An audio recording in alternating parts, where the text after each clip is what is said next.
Today we're going to be using Jamboard to work with small groups.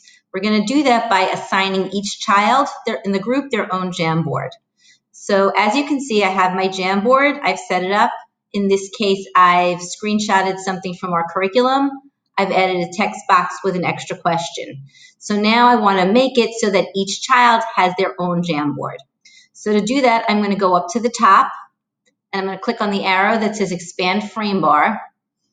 And there's one Jamboard in there.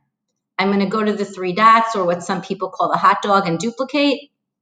And I'm going to duplicate it again. In this case, I'm going to have 3 kids in my group. And I'm also at the end just going to add a blank Jamboard. As you can see, it's probably best to have not more than 4 students in the group. I'll talk about the blank Jamboard later. So now I want to assign a Jamboard to each child in my group. So this is my first Jamboard. And I'm going to assign that one to Ashley.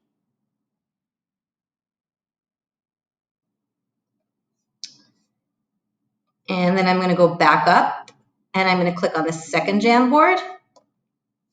And I'm going to take my Post-it and I'm going to assign that one to Bianca.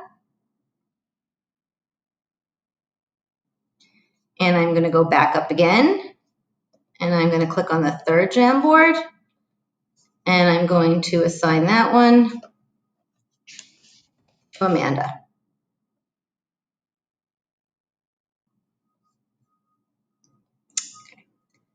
So now when we look at the Jamboards on the top, each child knows which Jamboard is theirs. In order for them to be able to write on their own Jamboard, we have to make sure that they have editing privileges. To do that, we go to Share.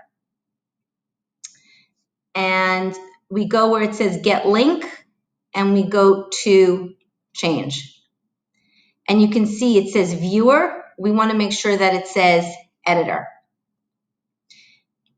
In addition to which, right now, the only people who can use this are people who are attached to New York City Department of Education. Because we want our kids to be able to use it and they don't have the same @ as we do, we're going to go to anyone with the link. And then we're going to click Done.